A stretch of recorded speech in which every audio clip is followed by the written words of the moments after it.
Gentlemen, let's come home. Before accuse CAF of not knowing where again will be played and still planning for it. We are laughing. Let's talk about our own. Maybe this will make you laugh more. Let's talk about what is happening in Port Harcourt. I've never seen this kind of protest in my life. Protest that started in the morning and continued all through. And the players slept on the streets till the next day. Amazing. Players of Sharks of Port Harcourt, Dolphins of Port Harcourt, and Rivers Angels. Yes. I mean, we're talking of three big teams, three huge teams. Rivers Angels supplied almost 70 or 80% of the Nigerian team that won the just completed African Women Championship in Namibia. Dolphins, that's where Omenegro plays his football. Exactly. And Sharks, that's where they play Biafra.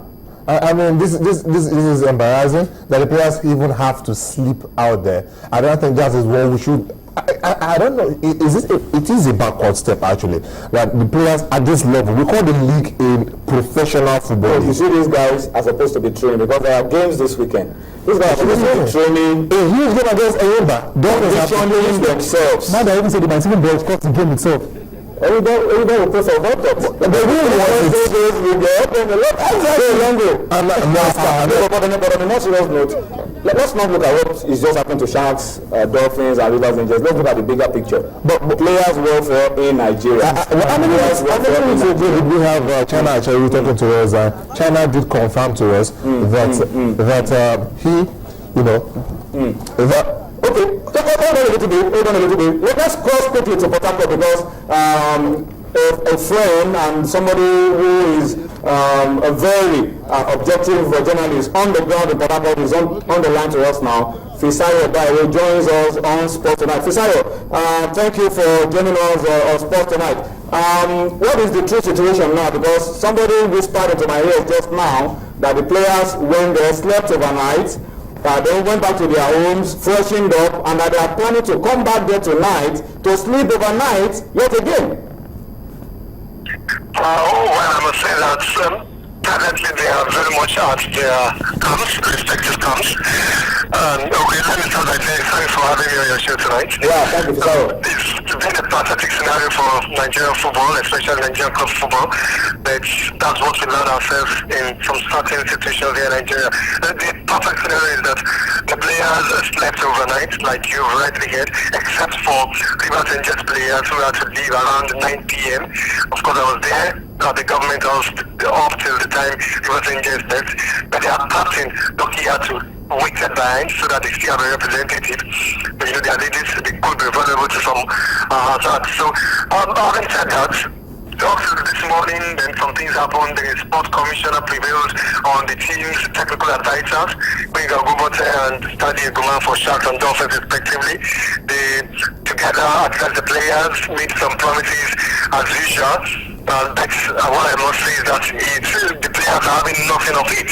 I just spoke with players from the different camps up until 45 minutes, 1 hour ago, and they still maintain their stance that they are not going to honor the matches on Sunday. Sharks travel to Umuahia against, were built to travel to Umuahia against Abia Warriors, while Dolphins were to host Ayimba in one game that has encountered to have a huge bearing on who wins the league this season. But Fisayo, just tell us exactly why this is going on.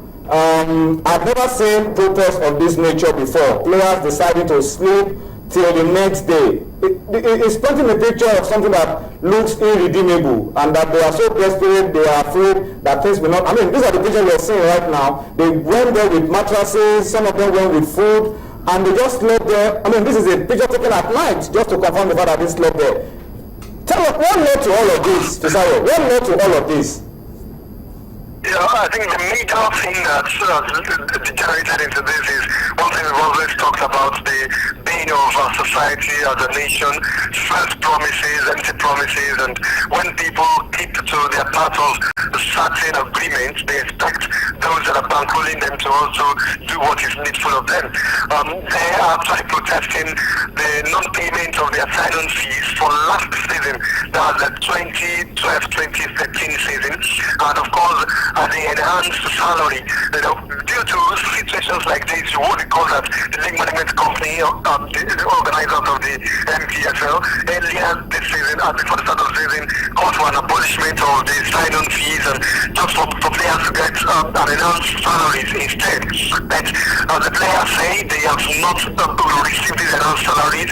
The clubs have not done what they are supposed to do, and they are still being owed 100% from that personal sign-on fees, which LMC had mandated the clubs to pay off as part of the agreement. So this is what the players are agitated about. So if you calculate it comes to 200%. And I must also add that they will not receive salaries for September, and remember July today, which is 2 months' salaries and match bonuses. So there are a whole lot of things that they are not happy. And it's like one of them, a Dolphins player, Omar Johnson, he spoke to me this evening. To have his wedding ceremony on the 22nd of November, but he said he had to postpone it by a week because he has actually run the guy of Christ. So they just got some of the things that the players are really facing. Fisayo, before we allow you to go, Fisayo, we are told that the Commissioner for Sports, Freddie Gray, met with the team, appealed to them, and the salaries will be paid on Monday. Can you confirm that to us? Yes, like I did say earlier on, he met with the team alongside the theatre match of these two teams, Gogobata and Ligoma, and he met the promise, but you don't want to blame the players. They've had lots and lots of promises. They have access to the sports commissioner. They have been speaking with him, I know. And the first time they went on the protest at the government house, they were spoken to by the chief of staff, Tony Okocha. He assured them that things will be done. But they didn't see anything. The next time they went on the protest, they met with the deputy governor, Tele Ikulu. He assured them that in 2 weeks, something will get to them. Yet they haven't received anything. So this time around, when I was spoken to by the sports commissioner again today, they don't want to believe. I learned from effectively that the sports commissioner said that the governor had actually approved a sum of 250 million naira to be paid to these players. By Monday, they get the September salary, and later in the week, the 40% of their sign-on fees. But like I said, I don't want to blame the players for not believing, because they've been believing up to this point in time. 2 matches to go. They have to say that if the season should end this way, they might not just get it again. All right, we'll be speaking to a sports journalist based in Port Harcourt. We'll be speaking to Fisayo Daiwo, a very good friend, and he's just giving us a lowdown on all that's been going on in Port Harcourt in the last couple of hours. The players of Dolphins, Sharks, and Rivers Angels have been protesting, and they've had to sleep in front of the government house just to press home their demand for their sign-on fees. Not exactly the kind of stories you want to see around a professional football club in Nigeria. I'm sure that the LMC will now, the blame partly should be with the media. When the LMC came up with very strict conditions at the beginning of the season, we were the ones that said, slow it down, take it easy. Now everybody is, I'm not sure we have a lot of clubs who have met up with the 150,000, or who have made up with payments. A lot of clubs are owing months, and I think this is a lesson. Going into the next season, we really need to sort out the issues of players' welfare. And I think we also need to, at this point, call the attention of the Association of Professional Footballers of Nigeria. Yes. So I think why the media really didn't back the LMC back then, I for one thought that making it mandatory that the minimum pay be 150,000 naira may be excessive, because not all teams can pay that amount of money.